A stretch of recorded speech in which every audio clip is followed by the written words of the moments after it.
Hey guys, Paul here with Patek. In this video I'm going to show you a cool little hack for making an overhead camera rig.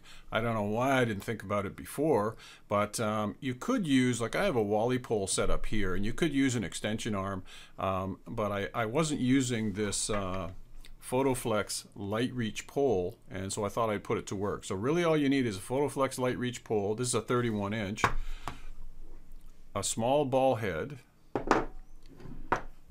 and a super clamp with a spigot, and it does as good or better than an extension arm.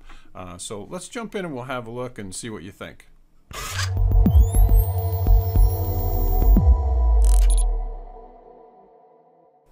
So here's the setup you need. Here's your Wally pole. I have mine connected to the desk, of course, and then this is your super clamp. So all you have to do is put your super clamp at the very top of your pole here, and then connect your LiteReach pole onto the spigot of the super clamp and tighten it up.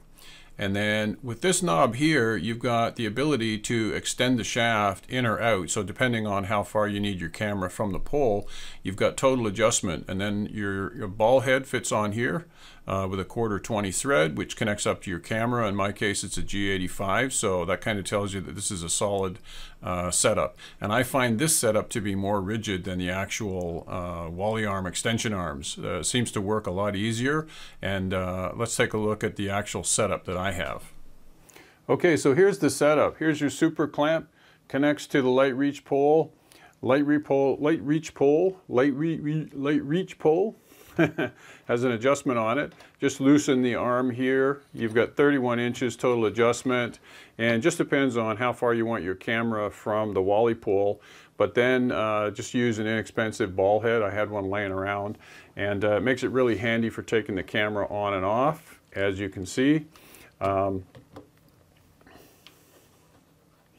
I just kind of stumbled onto this. I've ordered a 2-section extension arm for my Wally arm, or for my Wally pole setup here, and I thought, wait a second, I've got this LiteReach pole, maybe I could try that. And this is what I came up with, and it's actually fairly rigid. I mean, I don't I don't have to worry about wobbling too much. I mean, I can hit the record button and just wait a second and then, you know, start recording. So that's really a good thing. So I think you'll find it's kind of useful if you've got the same kind of setup that I have.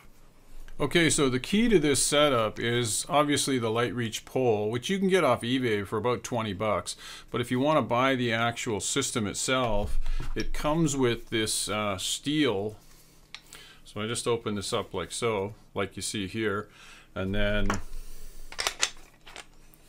your LiteReach pole just tightens onto the bottom of this puppy like so, and that's really all there is to it. But for the overhead camera rig, you know, like working off your Wally pole, all you need is the LiteReach pole. You don't need the base of it, although the base comes in extremely handy for a couple of reasons. The legs are steel on the bottom, which is very handy, but it also has, let's see here, there you can see it a little better. It's got an additional spigot on the bottom, so a couple of really cool ways to use accent lights on a background if you need that. So there you go, folks. That's it for this one. Quick little tip on overhead camera rig setup, and I'll see you in the next one. And appreciate it if you'd subscribe and like the video. That helps me, and we'll see you next time. Bye for now.